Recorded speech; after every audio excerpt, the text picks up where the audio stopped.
What's up guys, welcome back to Deck Tech for Decks. It's time for our weekly budget build. Today we are doing RIA Ivor, Bane of Bladehold. This strategy is pretty simple. We are running an aristocrat strategy and we've got some big boys in there, right? Because when we connect with big creatures, we're going to create a lot of tokens. And that's pretty much all we want to do with this deck. Create a lot of tokens with our commander, sacrifice those tokens for value, and kill everybody with a bunch of Blood Artist-like effects. So without further ado, let's get into those Blood Artist effects. We have Sanguinary Priest. This is just a copy of Blood Artist that looks a lot cooler. Obviously, we are running Blood Artist. We are also running Cruel Celebrant. I'm a big fan of this lady because she's gonna hit everybody. Ellis, another card that's gonna go ahead and hit everybody. Really efficient because it's also gonna gain us some life. Zulaport Cutthroat, again, another card that's gonna gain us some life and do a lot of damage to our opponents. The life gain is pretty useful here because honestly, I don't think we're gonna be the most popular player. Vindictive Vampire essentially does the same thing. Falconwrath Noble, again, we're just trying to hit that mark. And one of the best cards in the deck, Corpse Knight. This guy's just going to do the damage whenever our tokens enter the battlefield, so you don't even need a sacrifice outlet to enjoy the payoff for this guy.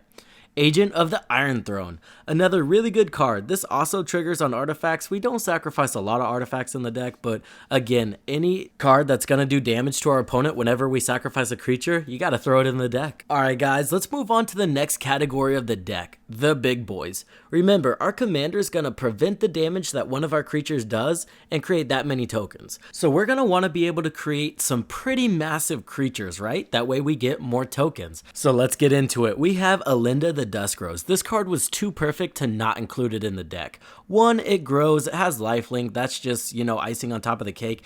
And whenever Alinda dies, we're going to create X white vampire creature tokens with lifelink where X is Alinda's power. So not only can we make her massive, when she dies, we're going to get a huge board state. Carrion Feeder, just a 1-drop that's going to get bigger over the course of the game. We're going to want to sacrifice a lot of creatures, so we can go ahead, sacrifice him to Carrion Feeder, make him massive, and then just create more creatures, and then we sacrifice those creatures next turn. I think you see where this is going. As long as we can keep getting through, we can basically keep doubling the amount of tokens we create per turn. Yahenni, Undying Partisan.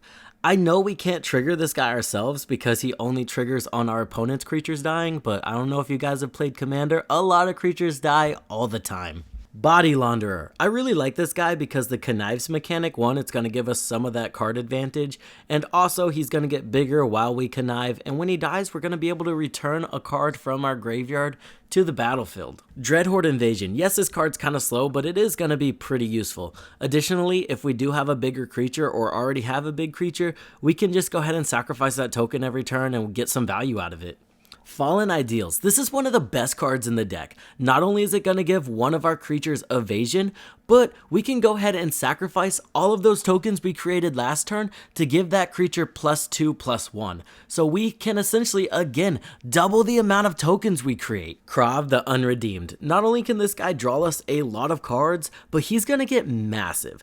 The bigger he gets, the more tokens we can create, the more cards we draw, the more damage we do to our opponents. This is a black-white deck, so we are running a lot of recursion, so let's get into it. Kinzu of the Bleak Coven. I really like this card because whenever one of our really important creatures dies, boom, we can just bring it back to the battlefield. Yes, it has Toxic now, and it's only a 1/1, but none of that matters. Lisa, Forgotten Archangel. Not only does this one have lifelink, and it is graveyard hate, whenever one of our creatures dies, we can go ahead and return it to our hand at the beginning of the next end step. Whisper Blood Liturgist. This one's simple, right? Sacrifice 2 creatures, return a creature from the graveyard to the battlefield. That will not be hard in this deck.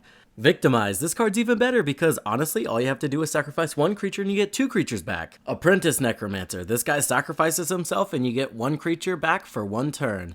Honestly, pretty useful because we do have some really good ETBs in the deck. Doomed Necromancer. This guy, all he does is sacrifice himself and boom, you get a creature back. Alright guys, let's move on to the core of the deck. We have Viscera. This guy, he's in every aristocrat's deck and it's because he's so efficient. Woe Strider. Not as good, but still really good. Delisi. This card's insane and it kind of blows my mind it's still budget because this card's going to double up on the tokens you create each turn. She doesn't care if they stayed on the battlefield, she doesn't care if you sacrificed them for value, all she cares is that they were created that turn and boom, she's going to create that many tokens. Swiftfoot Boots, this one's just really simple. People are going to try to remove our commander as soon as they see how broken she is, so this is going to be pretty important. Regna the Redeemer. I'm gonna be 100% honest with you guys. I only included this card in the deck because late game when we need Krav, we can play her. Alright guys, let's get into the card draw, and heads up, I packed this deck full of card draw, so buckle in. We have Norn's Wellspring. I really like this one because it's got a static ability that's just gonna let us scry whenever we're doing what we want to do anyway, and on top of that, we can draw cards with it. Midnight Reaper. Even though this doesn't trigger on tokens, it's still really good because as aristocrats do, they kind of try to kill themselves.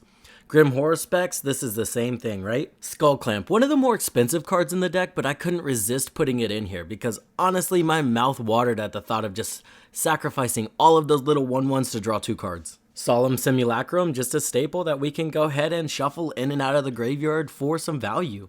Smothering Abomination. This is one of those cards that does not care if you sacrifice a token or not, you're gonna draw the card no matter what. Plumb the Forbidden. Not only is this gonna set off all of our Blood Artist triggers, we're gonna draw a ton of cards off of this. Read the Bones, it's just really efficient. Sign in Blood, again, one of those staples that's really efficient early game. Dark Prophecy, another card that doesn't care if you sacrifice a token or not, you're drawing that card.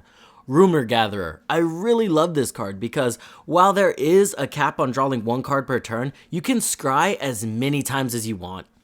Dockside Chef. Sacrifice a token, draw a card. Honestly, sometimes you just need to sacrifice something, and that's more so why this guy is in here and less so because of the card draw. God Eternal Bantu.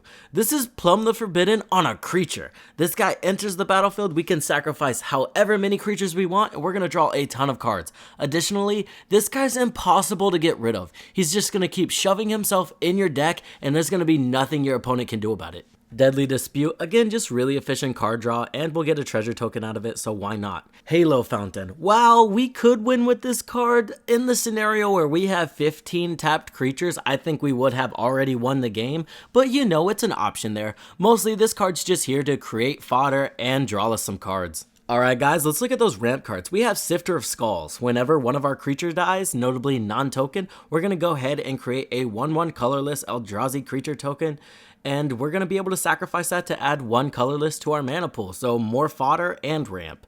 Wayfarer's Bauble, just really efficient. Life Insurance. Now, usually this card's like a double-edged sword because, yes, a lot of creatures are going to die, so you're going to create a lot of treasure tokens with this, but it's going to slowly kill you.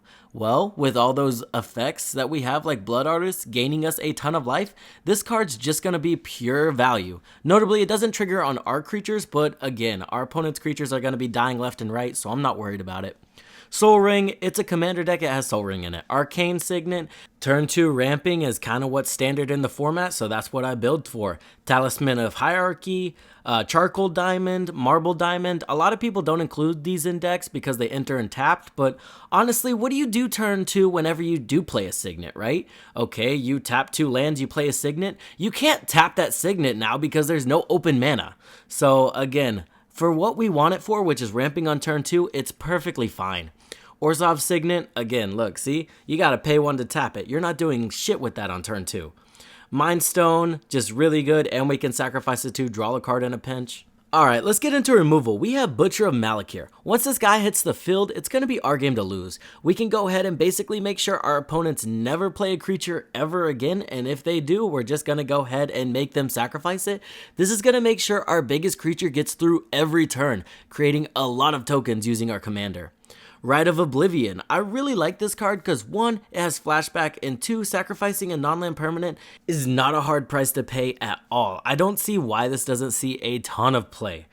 Kaya's Wrath, just a really good board wipe. It's going to gain us some life and it's going to destroy everything. Notably, we like that it destroys and doesn't exile because, again, we want those Blood Artist triggers. When someone board wipes, you get all your triggers. Don't let them tell you you don't.